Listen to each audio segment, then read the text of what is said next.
Dakilang Diyos, kami po'y nagpapasalamat sa oras na ito dahil muli na naman kaming sama-sama nasasamba sa iyo sa Espiritu at katotohanan.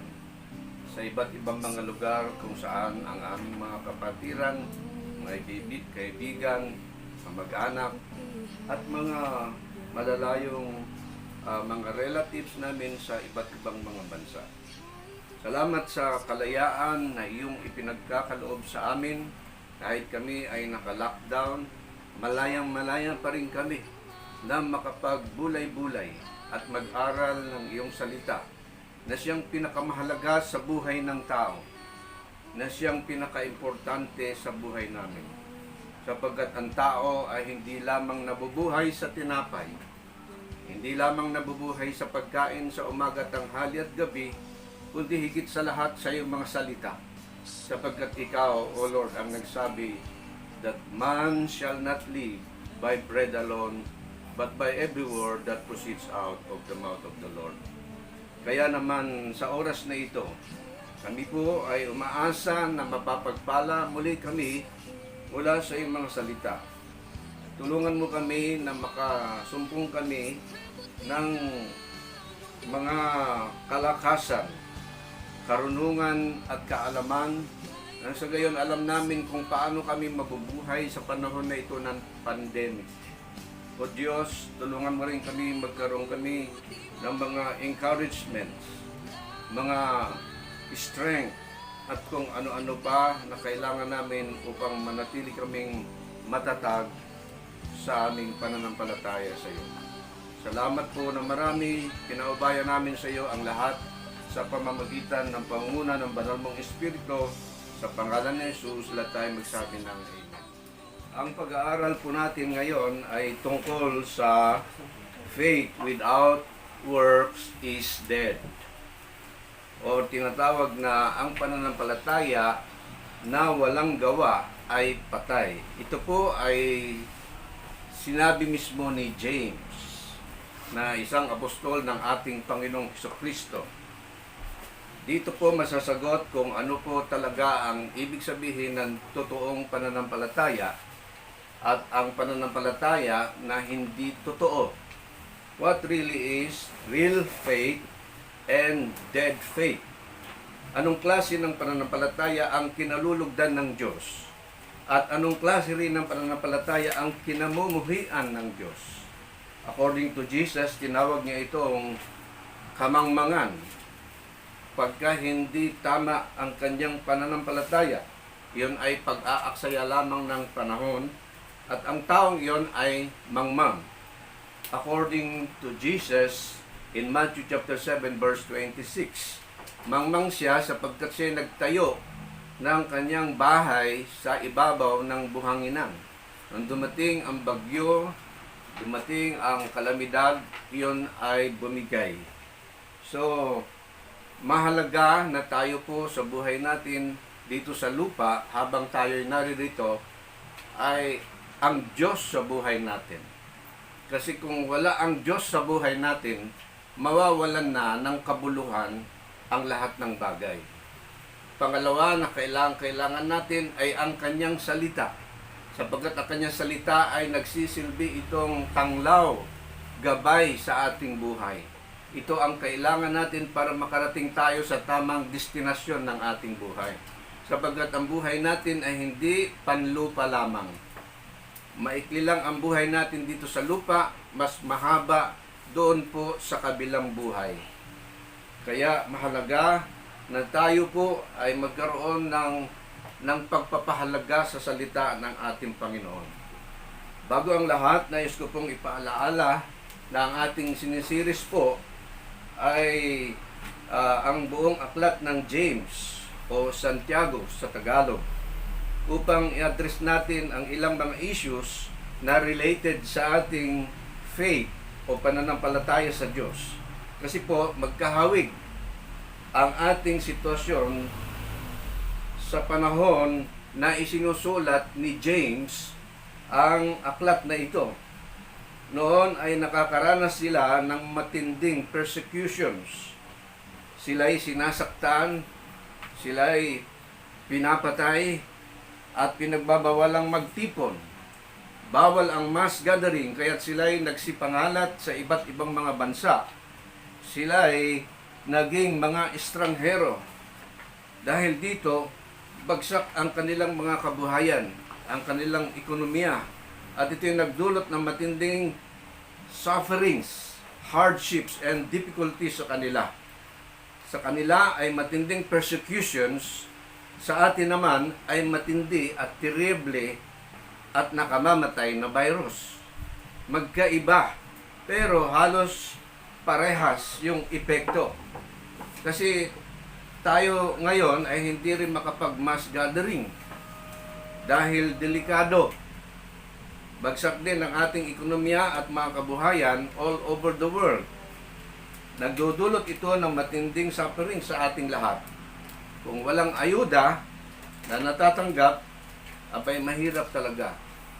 Gutom ang aabutin. Ang mga private schools, mga sectors na ito at mga ministers or pastors actually ay walang natatanggap na ayuda mula sa ating pamahalaan. Kaya dito makikita kung paano tayo mabubuhay ng nananatiling nagtitiwala sa ating Panginoon. Ang mga public schools walang problema sapagkat meron silang kumpletong suporta at mga ayuda. Napakahirap ng kalalagayan ng ating mga kasamahan na private schools kasi umuupa po sila ng mga lugar o mga buildings. Salamat ng marami sa Panginoon sapagkat sa atin wala tayong problema sa pag-upa sapagkat atin yung lugar at yung building. Kaya nakakaawa din po sapagkat ang mamahal ng mga renta nila. Opo, sa Padilla po yon. Sa Padilla po yung tinutukoy ko at sa Montalban at saka sa Calawis. Sa Dumaguete, sa Basay. So hindi tayo namumroblema masyado sapagkat sa iba po ay talagang umuupa sila, ang mamahal ng upa nila. So saan sila kukuha ng panrenta? May na umuupa ng 100,000, may 50,000, may 35,000. So salamat din sapagkat yung ating pagkakalipat doon sa PCA, covered court, ay naging blessing sa atin. Dahil siguro kung tayo po ay nandoon sa sa Crispa pa rin, eh ang laki ng problema natin lagi, no? So salamat sa Diyos. Palakpakan nga po natin ang ating Panginoon. So maraming salamat din sa Diyos at sa mga taong ginagamit niya upang tugunan ang ating mga pangailangan. Mga kaibigan, kapatiran, mga kakilala, at minsan hindi natin kakilala ay ginagamit ng Diyos upang makatawid tayo sa araw-araw. Ano ang ibig kong sabihin o pinupunto? Kung bakit ko sinasabi itong mga bagay na ito, ang ibig ko pong sabihin ay may kahirapan ang buhay natin ngayon. Kumpara sa panahon nung hindi pa tayo nagkakaroon ng coronavirus. Dati malaya tayong nakakapagtrabaho, hindi salat sa pagkain, may pagkain sa mesa, o minsan marami. Kahit saan tayo pumunta, nandyan, sa rinderya, sa mga eat all you can, nagagawa natin yon. At malayang-malaya tayong nakakalabas ng bahay, kahit saan pwede ka pumunta ng malayang-malaya. Pwede kang pumunta sa mga malls at kumain at mamasyal. Pero ngayon ay mag-iisip ka, kasi baka tamaan ka ng hindi nakikita. Ngunit, ngayon, makikita natin, sa totoo lang, maraming gustong umuwi, hindi makauwi. Kasi na-stranded sila, na-lockdown sa isang lugar.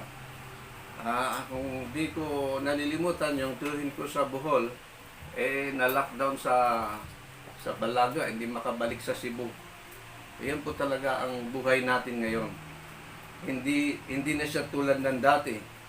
Hindi makauwi. Marami pati mga bawal at pang malungkot pa nito pag namatay ngayon, hindi na pwedeng paglamayan. Susunugin na lang, i-cremate. 2 days. 2 days. Sometimes there are Pag hindi COVID, 2 days. No? Pero pag COVID, hindi mo na makikita yung mahal mo, susunugin na lang. So, parang masaklap siya. Kumpara dati na naglalamay ng 1 linggo, minsan 2 linggo, iba pa 1 buwan. Iba nagagawa nila yung pinagkakitaan yung patay. So, parang sobrang laya, sobrang ano, pero ngayon ay mahirap po talaga. Aminin man natin o hindi. Totoong napakahirap ang ating sitwasyon ngayon. At ang pinupunto ko po ay ang pinupunto ni Apostle James na dapat nating maintindihan. Nasa kabila ng realidad ng maraming titiisin o tinitiis, mga difficulties o sufferings, hardships ng buhay, ang sabi niya ay huwag tayong sumuko. Huwag kayong sumuko. Huwag kang bumigay o give up. Ipagpatuloy mo ang iyong pananalig o pananampalataya sa Diyos na may kasamang mabubuting gawa. Ulitin ko po, pananampalataya na may kasamang mabubuting gawa or good deeds or good works. May mga tao po kasi na pag nahihirapan na talaga ay bumibigay, gumigive up, sumusurrender na at tumitigil na sa paggawa ng mabuti. Napupustrate na, nadi-discourage na, nawawalan na ng gana, nasasadlak na tuloy sa takot, napaparanoid, napipressure, nadidemoralize, nagkakaroon ng depression, at kung minsan ay na-stress ng gusto, ay ang bunga tuloy na out of control. Nagagalit na kung kani-kanino, naninisi na, at kung minsan ay nagwawala. At minsan ay titigil na sa paggawa ng mabuti. Mawawala na ng pag-asa, at ang susunod na ay gagawa na ng masama. Alam nyo, sa totoo lang, yung mga difficulties, hardships, trials, or any sufferings, dalawa lang ang pwedeng mangyari dyan sa buhay ng isang tao. At dapat maintindihan natin, it's either it will destroy you or make you. No? Pwede kang sirain ito, at ngunit pwede ka rin itong bubuuin. Kung magiging tama ang iyong ang response o pagtugon. No? Sabi din ni James, may mga tao din kasi, sa totoo lang, sa mundong ito na nagsasabing sila ay may faith o pananampalataya sa Diyos, ngunit wala namang mabubuting gawa. Minsan nakasanayan nila ng ganon, may faith sila. No? Ang gayong pananampalataya, sabi ni James, ay patay, walang silbi, useless. And so Apostle James says, number 1, main point natin ay faith without action is dead. Nakikita po natin to sa verses 14 to 17. Sa verses 14, ang sabi dito, what good is it? What good is it, my brothers, if someone says he has faith but does not have works? Ano daw ang mabuti? Ano daw ang ibubuti? Kung meron siyang faith, pero wala naman siyang mabuting gawa. Ang sabi doon, can that faith save him?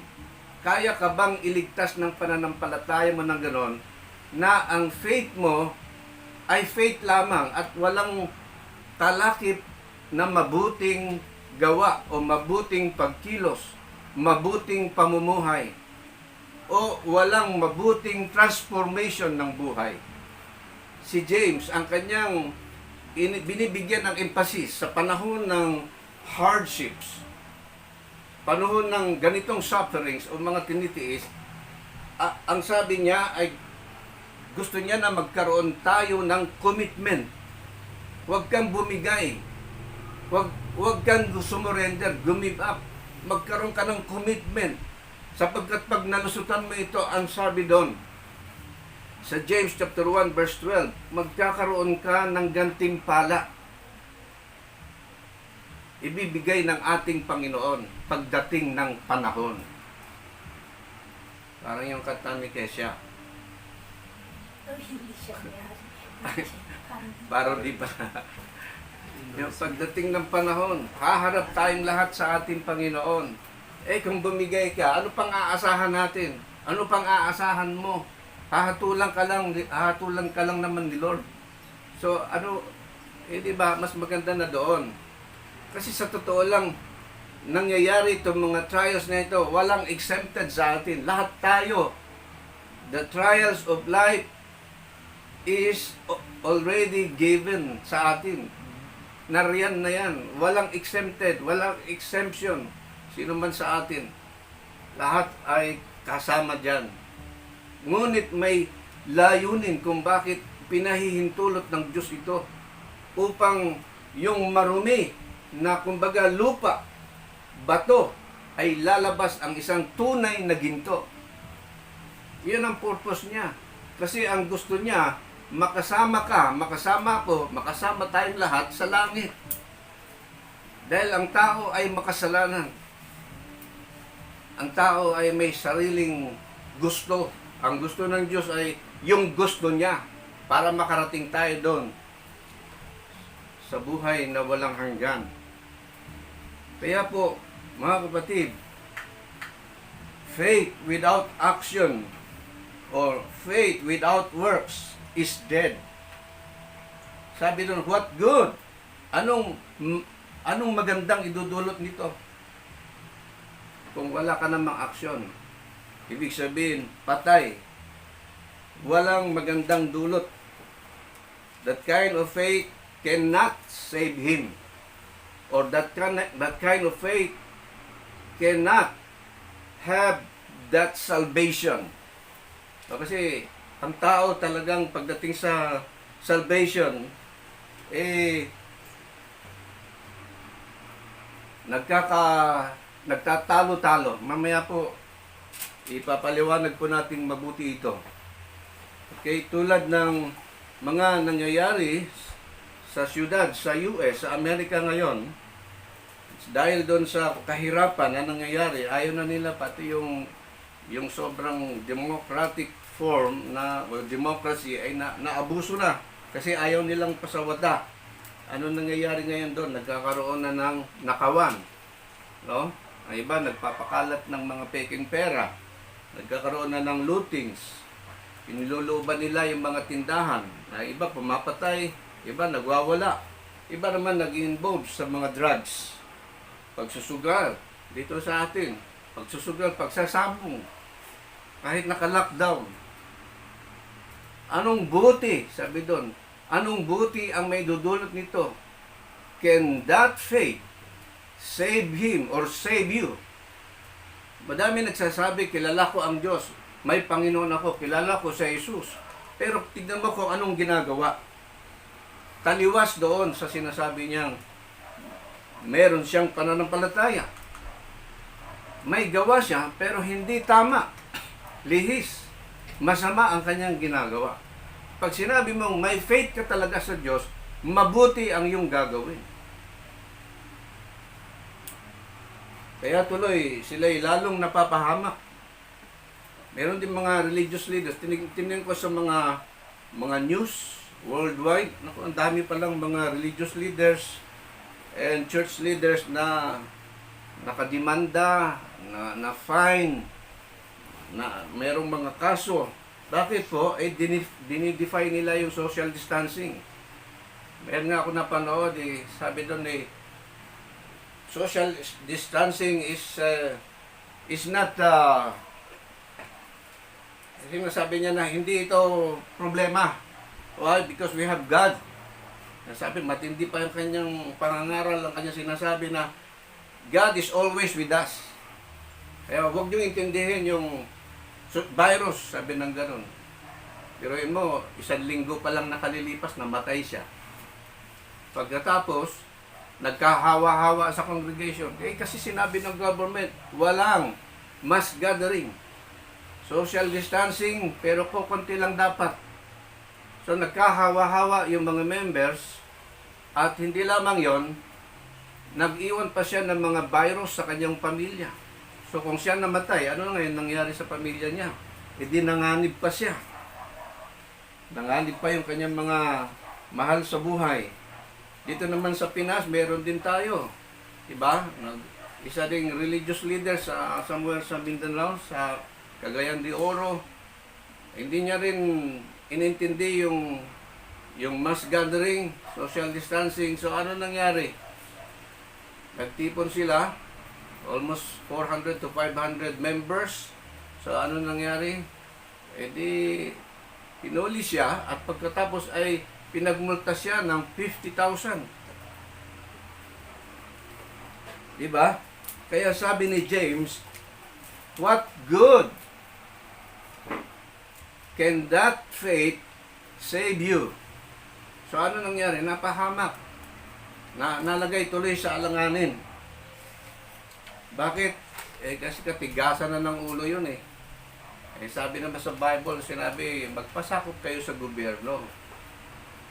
Sumunod kayo sa gobyerno. Kasi sila, ang gobyerno ay itinatag ng ating Diyos para sa ating ikaayos at kabutihan. Although wala namang gobyerno na perpekto. Pero kung isipin natin, halimbawa lang mawala ang gobyerno, ano kaya mangyayari sa atin? Sigurado ko, labo-labo na tayo. Diba? So kahit paano, malaking bagay. So may iba na walang ginawa kundi bumira sa ating pamahalaan, mag-isip na lang kayo kung anong magandang magawa ninyo para makatulong. Total, nandito naman tayo sa Pilipinas. Nakalulungkot isipin. Pero marami dyan nagko-confess that they are Christians, that they know God, that they believe God. Pero wala namang mabuting gawa. Another example of faith without works is verse 15 and 16. Sabi doon, if a brother or sister is poorly clothed and lacking in daily food, and one of you says to them, go in peace, be warmed and filled, without giving them the things needed for the body, what good is that? Kita nyo? Another. Sabi niya, ano maganda doon na ginawa mo? Sinabi mo, go in peace, be warmed and filled. The person seems to be expressing concern for the poor. Akala mo talagang may malasakit siya sa poor, but in reality, he refuses to help. Hindi totoo. Kasi kung talagang tutulong siya, lalo na't nakikita mo yung kanyang kalalagayan ng isang taong nangangailangan ng tulong, ibigay mo. Ano silbi na sinasabi natin, meron tayong pananampalataya sa Diyos, and yet pag dumarating yung sitwasyon na kailangan tayong tumulong, hindi naman tayo tumutulong. Mahalaga ang action natin kung totoong tayo ay may pananampalataya. Siguro ko ang lahat ng tao sa mundo ay mayroong tamang pananampalataya, totoong pananampalataya, palagay ko walang gulo sa mundong ito. May harmony. Walang krisis. Kaya lang, ayan talaga eh. So sabi din sa verse 17, pagka ganun ang ating ginagawa, verse 17,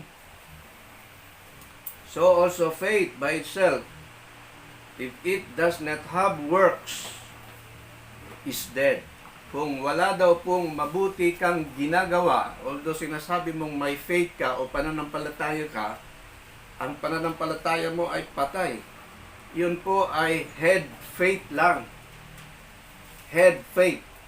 Ang totoong faith po ay head faith, heart faith, and hand faith. Ibig sabihin, kumikilos yung tatlo. Pag totoo ang faith mo, meron kong head faith, meron kang heart faith, at meron kang hand faith. Pero pag ikaw ay walang gawang mabuti, head faith ka lang. At maraming ganyan. Minsan kinalalabasan ay mga kritiko. Kaya, sabi doon, it is dead. It is useless. worthless. There is no life at all. And it cannot lead to salvation. Alam ni James na pagdating sa salitang salvation, maraming pagtatalo-talo o palusot ang tao.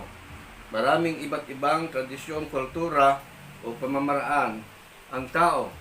Alam nyo bang pagdating sa salvation, this is one of the most debated subject. Matindi ito. Ang iba nag-aaway-away, nahahati ang pamilya, nahahati ang mga kamag-anak, no, nag-iiba-iba. Ang akala nila ay ito ang tama, ito ang tama, kami ang totoo, sila ang tama. Hindi po, wala pong tama kasi lahat tayo tatamaan. Pagka ganun ang sistema natin, ang Panginoong Hesus ay hindi nagdala ng religion. Ang kailangan natin ay relasyon. Relasyon, relationship to our Creator, relationship to our God, relationship to the one who created us. Yun ang kailangan natin. Di natin kailangan ang religion. Pumunta kayo sa Securities and Exchange Commission, alamin nyo kung gaano kadami ang religion. Ang dami-dami. More than 1,500 religions. Lahat yan nagsasabi kami ang tama, kami ang totoo. Hindi natin kailangan ng religion. Ang kailangan natin ay si Jesus na namatay doon sa krus ng Kalbaryo upang iligtas tayong lahat. Sabi niya sa John 14:6, I am the way, the truth, and the life. No one shall come to the Father except by me. Ako ang buhay, katotohanan, ako ang daan. Walang makapupunta sa langit, sabi ni Jesus, maliban sa akin. Mahirap bang intindihin yon? Nakalulungkot sapagkat pagdating dito, nag-aaway-away pa, nagpapatayan pa. Yan ang nagiging cause ng patayan all over the world. Pagdating sa kaligtasan. Meron pang ang kaligtasan, para sa kanila ay gumawa ka talaga ng masama. Grabe yun, sobrang na-deceive. Kaya si James ay nagbigay ng advance na sagot. Dito mo makikita natin sa verse 18 to 20. James anticipates questions about these teachings. Kasi alam niyang posibleng away-away, magkakadiba-dibati ang tao. Posibleng ang mga tao ay magkaroon ng hindi pagkakaintindihan dahil sa religion. Hindi ba nakakalungkot? Minsan sa loob ng pamilya, merong 4 na religion. Nakakalungkot, iba-iba. Hindi natin kailangan ng religion. Kailangan natin si Jesus. Ang sabi ni Nicodemus, na napakatalino, paano Panginoon ang pagpunta sa langit? Ang sabi ni Jesus, you must be born again. Ibig sabihin, ipanganak kang muli. Ano ibig sabihin nun? Sabi ni Nicodemus, ako ba ay papasok muli sa tiyan ng aking ina? Sinapupunan ng aking ina? Hindi, sabi niya, ipapanganak kang muli. Hindi mo nakikita ang Espiritu, pero pag ikaw ay lumapit sa Diyos ng totohanan, tinanggap mo siya bilang Panginoon tagapagligtas mo, magkakaroon ka ng buhay na walang hanggan. Parang walang iniwan yan sa ventilador, pagka hindi nakasaksak, patay siya, hindi siya kumikilos. Pero pag isinaksak mo, doon sa source of power, biglang tatakbo yung ventilador. Ganyan ang ating Panginoon. Hindi natin siya nakikita, but actually, lumapit ka sa Kanya anumang oras, kahit saan. Manalangin ka, humingi ka ng tulong sa Kanya, at mararanasan mo siya sa iyong buhay. Hindi mahirap mahanap ang ating Panginoon. Sabi niya, if you seek me with all your heart, you will find me. Ang tao lang ang nagpapahirap, but actually napakasimple ng sinasabi ng salita ng ating Panginoon. Kaya si James, nagbigay na siya ng advance na mga questions about these teachings. Kasi talagang ganun tao eh. Kalulungkot nga. Lalo na sa mundong ito, maraming mga pilosopo, maraming mga pilosopo-tasyo, maraming palusot. Sa batas na lang natin eh, sa ating constitution eh. Diba, mga lawyers na yun ha, iba't iba ang interpretation. Nakalulungkot isipin, yung malinaw na batas sa constitution, napapalabo nila. Yung diretso, napapaliko nila. Yung liko, napapadiretso nila. Kasi madaming matatalino eh. Maraming mga Gnostics na ang akala nila ang lahat ay nakukuha lahat sa isip, sa talino. Pag pinairal natin ang talino pagdating sa kaligtasan, bagsak na tayo. Ang talino ng Diyos ang kailangan natin. Ang pamamaraan ng Diyos ang kailangan natin. Hindi yung pamamaraan natin o pamamaraan ng isang tao o ng sino man. Yung liko, nakalulungkot, napapadiretso. Yung kaligtasan pa kaya. Kaya, nakalulungkot isipin to, pero si James ay nagbigay kaagad ng malinaw na at napakasimpleng sagot kung paano maliligtas ang isang tao.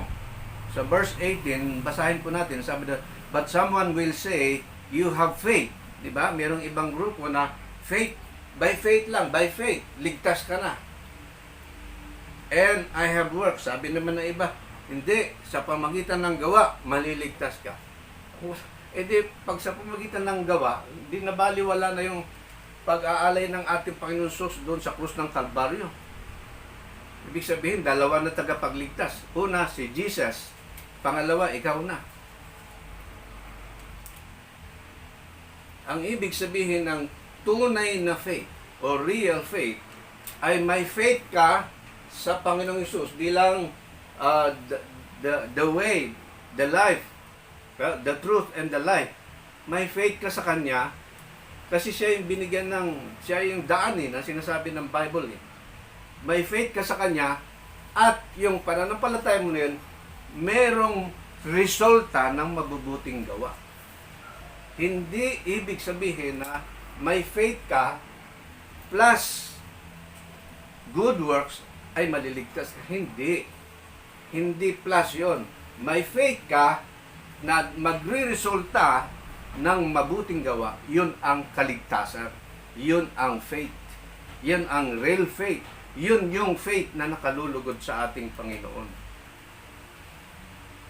Kaya nga po, dito po makikita natin kung paanong ang tao ay gumawa ng kung ano-anong mga kwento sa buhay at ginagawa nila ito.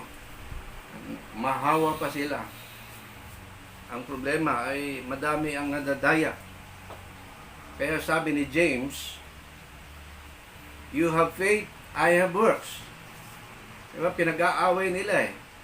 Yung faith, sabi nila, kasi si Pablo nagsabi nun, pinagbabangga pa nila si Pablo at saka si James.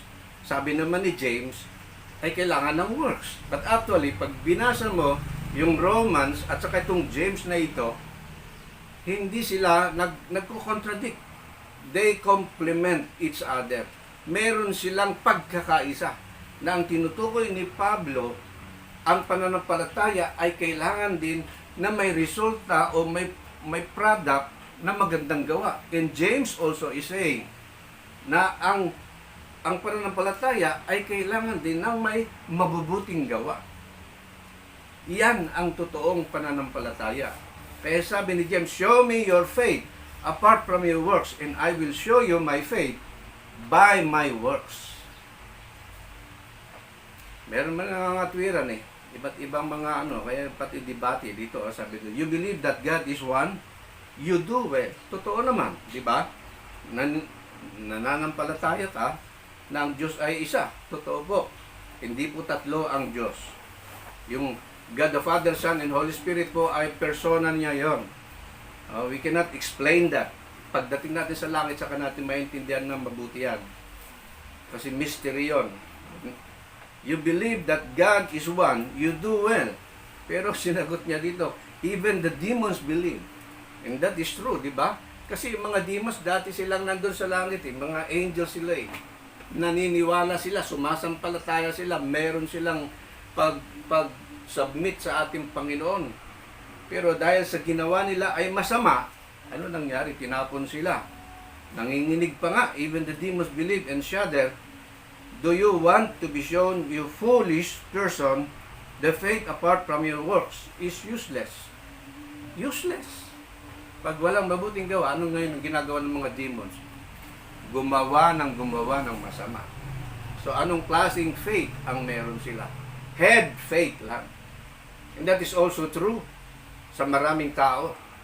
Kaya nga, si Jesus naggalit siya sa mga Pharisees, mga scribes eh. Kasi sila yung mga tinawag niya eh, para mag-evangelize. Pero pagdating niya, nagulat siya sapagkat iba ang kanilang ginagawa. Wala na silang ginawa kundi silipan ang ating Panginoon. Hanapan siya ng butas, hanapan siya ng kamalian. Sabi na, ano nangyari sa mga taong ito? May faith sila, head faith lang. Pero pagdating sa action, ni itulong, gamitin yung daliri nila para itulong sa mga nahihirapan ay ayaw nilang gawin. Kaya sabi ni Jesus, mga ahas kayo, mga ulupong kayo. Mga ganda-ganda nyo sa labas, pero sa loob ay mga bulok, para kayong mga nicho. Why? Kasi faith without action is dead. Useless, worthless, vain, walang halaga.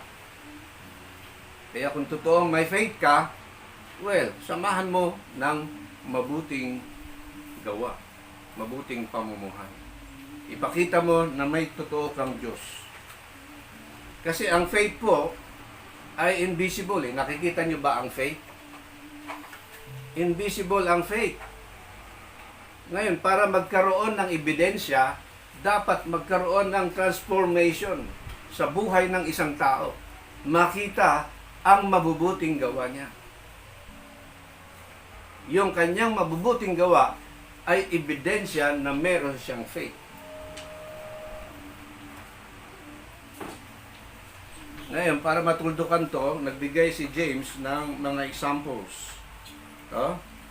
James gave the very simple answer and illustration, and that is the examples of Abraham and Rahab. Sino si Abraham and Rahab? Okay. Si Abraham po, alam po natin, ang kanyang buhay ay sa Old Testament. Siya po yung tinawag ng ating Panginoon. Dati Abram ang kanyang pangalan. Okay? So, nung tinawag siya ng Panginoon, sabi niya, sumunod ka sa akin. Of course, may mga struggle siya. Ngayon, sinubukan siya ng ating Panginoon. Tingnan ko nga kung totoo ang pananampalataya nitong si Abraham. No? Hindi ang ginawa niya, binigyan niya ng anak na si Isaac, at pagkatapos noon, yung pinakamamahal niyang anak na si Isaac, hiningi ng Diyos na ihandog mo sa akin. Tinignan niya kung kaya niyang gumawa ng mabuti, gaya niyang sumunod sa Panginoon. So, ang ginawa naman ni Abraham ay alam niya na hindi basta-basta yung tumawag sa kanya, yung tumawag sa kanya, yung nagsasabi sa kanya na susundan niya ay makapangyarihan. So sinunod niya. Pagdating doon sa Mount Moriah, nung kanyang ihahandog sasaksakin, sabi ng Panginoon, sabi ng angel, "Oops, tama na. Nakita ko na, o nakita na ng Panginoon ang iyong puso. Totoo ang iyong pananampalataya." So, yun. Itong mga nangyayaring ito sa atin, itong pandemic nito, itong mga difficulties na ito, mga hardships, sinusubukan lang tayo ng Diyos. Tinitignan niya kung hanggang saan tayo. Alam niyo ba yung parang basahan eh? Diba yung basahan, habang pinipiga mo siya, lumilinis siya. Diba? Lumalabas yung katas. At yung mga complacency natin dati, o nagagawang complacency, magiging matino ka ngayon, magiging maayos ka. It is not for the worse, it is for the betterment of your life. Sa ikabubuti ng bawat sa atin. Yung tayo makaranas ng ganito. Kung walang sufferings, anong pagtatagumpay? Kung walang temptations, anong pagtatagumpay? Kaya, nandyan lang yan sa paligid natin. It depends upon us on how are we going to react. how are we going to respond? Do we respond negatively or positively? Mahalaga itong ating pinag-aaralan sapagkat dito tayo mabubuksan kung ano ang tamang dapat gawin ng isang tao para ang Diyos ay malugod sa kanya. Kaya ano nangyari? Nalugod si Lord sa buhay ni Abraham. Okay? Was not Abraham our father justified by works? So nakita nyo, dahil doon sa kanyang pagsunod, dahil sa kanyang paggawa ng mabuti, kasi ang pagsunod sa Panginoon ay paggawa ng mabuti. Ang kanyang mga salita, ang sabi ng Abraham was justified by his works, by his actions, by his deeds. So, when he offered up his son Isaac, you see that faith was active along with his works. So nakita nyo, hindi lang faith, kundi active din yung kanyang works, yung good works. And faith was completed by his works. Sabi sa verse 22, and the scripture was fulfilled that says, Abraham believed God and it was counted to him as righteousness. Okay? He was justified by God through dun sa pagsunod ni Abraham. And he was counted as righteous. Counted to him as righteousness. And he was called a friend of God. Wow, napakasarap. Diba? Yung maging kaibigan ka ni Duterte, kaibigan ka ng sino man dyan na famous na tao, diba? Iba yun. Yung maging kaibigan ka ng Diyos. Kaya lang, ang kondisyon ng Diyos, sumunod ka sa akin, magiging kaibigan kita. So pag hindi ka sumunod at gawa ka ng masama, ibig sabihin, kaibigan ka ng Diablo. Dalawa lang yan. So Abraham was called a friend of God. You see, verse 24, that a person is justified by works and not by faith alone. And the same way was not also Rahab the prostitute. Okay, si Rahab naman isang prostitute. Pangalawang example to ng faith with action. Justified by works when she received the messengers and sent them out of the other way. For as the body apart from the spirit is dead, so also faith apart from works is dead. Si Abraham po ay Jew, Hudyo po siya. Si Rahab naman po ay Gentile, Hintil siya. Hindi namimili si Lord, sino ka pa man. Ito prostitute to. Pero dahil kinilala ni Rahab ang Diyos, nanampalataya siya, kasi according sa Old Testament, meron na siyang pagsunod o pag-awareness sa ating Panginoon na ang bansang Israel ay sinasamahan ng Diyos. Kaya nandun, nananampalataya na siya. Kaya nung time na hinihingi yung kanyang action, ay ibinigay niya sa pamagitan ng pagtulong sa mga spies o sa messengers na pinadala ng Panginoon o ni Moses nung time na yon sa katauhan ni na Joshua at iba pang mga kasamahan niya. So, sa verse 26, for us the body apart from the spirit is dead, so also faith apart from works is dead. So, for the body without the spirit is dead, so faith without works is dead also. Kinumpare ni James dito ang faith sa katawan ng tao. Faith is likened to the human body. Yung katawan mo, katawan ko. Diba? He likens the works as the spirit. Yung mabuting gawa ng tao ay yung espiritu.